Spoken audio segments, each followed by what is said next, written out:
zarfin edhe kur shkojnë tek lokalet ku janë adresuar nën kontraktore të DHL-s, pra ndërkohë që nuk kanë mundësi që të votojnë, të marrin fletën e votimit, këtu në Tiranë vinë kuti të pafundme me fletë votimit të plotësuara. Dhe ajo që punoll sot, dje dhe para 3 ditëve është shumë interesante. Në fakt është pikërisht derivati i skemës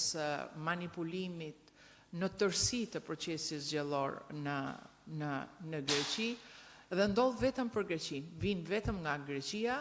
kuti të mbushura ndërkohë që njerëzit nuk kanë marrë fletën e votimit dhe zarfin për të votuar, dhe vinë në mënyrë tërësisht e papërfillshme, pastaj kuti të tjera nga vendet e tjera nga gjithë bota. Pra, gjithë diaspora është shpërndar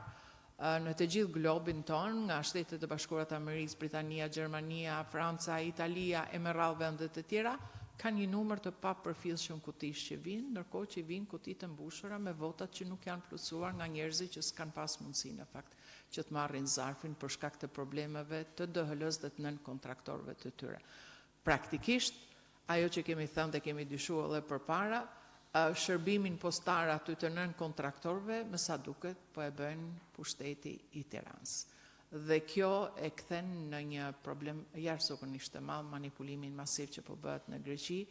dhe përsërisim të njëjtën gjë, ne i kërkojmë kësaj rradhe KQZ-s, e cila thotë që për thyrjen e standardeve, të protokolleve të dërgimit, të kthimit dhe të dorëzimit të tyre do sankcionohen nën kontraktorët. Ne si forcë politike nuk jemi të interesuar në këtë moment për sankcionet, jemi të interesuar për të ruajtur integritetin, i cili nuk ekziston më. Kështu që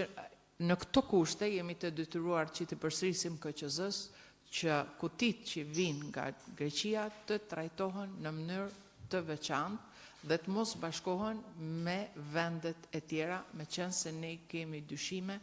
të forta, të justifikuara për skemen e manipulimit të votës së shqiptarëve në Greqi. Në njëjtën kohë, vazhdoj të përsëris thirrjen ndaj OSBE-s Odirit që të ketë një vëmendje dhe fokusim të madh në atë çfarë punon me manipulimin zgjedhor me votën e shqiptarëve në Greqi, edhe të njëjtën kohë i përsëris SPAK-ut kërkesën për të hetuar këtë skemë që nuk ndodh në vendet e tjera, por ndodh vetëm tek vendi i fshi, duke fyer në fakt dinjitetin dhe drejtën e votës. Thënë të gjitha këto, ne jemi të sigurt se pas 11 majit, Edi Rama nuk do jetë më kryeministër, sepse vota ndershme do bën kthesën e madhe në Shqipëri. Faleminderit. Nëse keni ndonjë gjë konkrete? Po, nga aspekti juridik dhe ligjor, në Komisionin Qendror të Zgjedhjeve do të depozitojmë me urgjencë kërkesën që sapo parashtroi zonja Topalli, sa i takon ndarjes së votave dhe zarfeve me vota që vinë nga Greqia në kuti të veçanta, nëse sot kur vinë fletët e votimit ato ndahen sipas qarqeve, ku do të numërohen më pas, ne do të kërkojmë tashmë që të gjitha zarfet e ardhura nga shteti grek të mbahen veç dhe të seleksionohen sipas zonave dhe qarqeve të përkatëse, pa rëndësi ka kjo, por të mbahen veç të gjithë zarfet që vinë nga Greqia,